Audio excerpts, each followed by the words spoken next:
Allora, Il Regno, partiamo col regista. Francesco, il film hai raccontato che nasce da un tuo cortometraggio, ma prima del cortometraggio, questo regno, oppure appunto da dove arriva? Come l'hai creato? Ma diciamo che a scuola c'era una grande, spesso c'erano delle letture di giornale, si prendevano il giornale, il quotidiano e si leggevano le notizie e da lì si cercavano spunti, si traevano storie. Avevo letto di questo uomo che in provincia di Roma aveva tentato di fare una comunità non medievale, una comunità chiusa, rendendosi indipendente dallo Stato italiano. Una storia strampalatissima che una volta letta mi aveva subito affascinato. Il cambio c'è stato proprio quando, a parte quella di decidere comunque a un certo punto di creare, di fare tutto questo in un mondo medievale, insomma, quindi di fare questa comunità nel Medioevo, era quella del figlio che eredita questo posto, quindi avere questo grande incidente scatenante, si dice in gergo, quindi questo problemone incredibile che arriva a un personaggio protagonista che scaturisce poi tutta la narrativa del film. C'è una scena molto divertente, Stefano, quando tu torni in camera tua, la tua cameretta, e sotto la mattonella c'è un giornaletto XXX.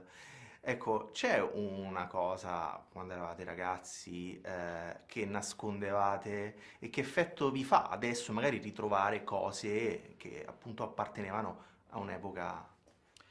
Io credo di aver lasciato una macchinina in un buco che c'era sotto la soglia di travertino del terrazzo della mia casa di Centocelle, che mi auguro che sia stata ritrovata da un bambino felice di giocarci poi, perché me la sono ricordato troppo tardi che c'era quella macchinetta là, ormai la casa venduta e disperato avevo lasciato un modellino di Ferrari sotto la soglia del travertino del terrazzo del balcone di casa.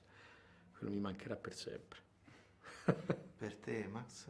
Ma io, molto più triviale, mi chiudevo nel gabinetto e guardavo il reparto indumenti intimi sul catalogo sì, dove si intravedeva una cosa, un- come si dice? Un alone Una di capezzolo, ecco. trasparenza, una cosa, ma niente di che, insomma, piccole cose, Che piccole cose. purezza, che meraviglia. Sì, che oggi rimpiango, una purezza veramente d'animo.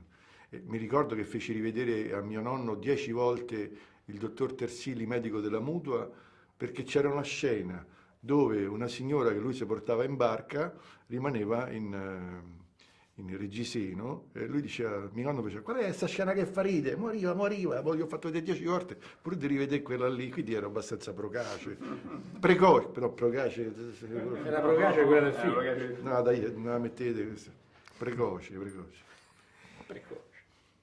Il set è molto. Il La set. devo dire la freghiaccia, vedi?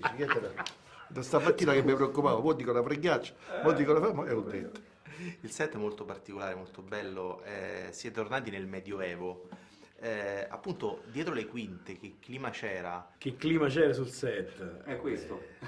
C'era questo clima meraviglioso, ci siamo divertiti tantissimo e c'è un clima particolare perché è difficile che su un set se ti guardi intorno trovi cavalli, campagna, gente vestita e all'improvviso però nel villaggio medievale c'è una roulotte.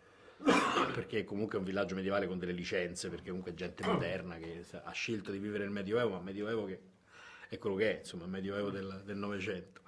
E quindi il clima era estremamente divertente. Poi anche il resto del cast era fatto di un sacco di amici, c'erano un sacco di attori bravissimi, quindi siparietti molto divertenti fra un ciak e l'altro. È stato molto molto bello, faticoso come tutti i film, come tutte le opere prime in cui i poveri registi hanno pochissimo tempo per girare, quindi vanno in ansia se tu ti metti un po' a cazzeggiare sul set perché dici ragazzi siete molto simpatici ma io devo chiudere la scena entro 2 ore, però c'è stato un gran bel clima, ci siamo divertiti tanto.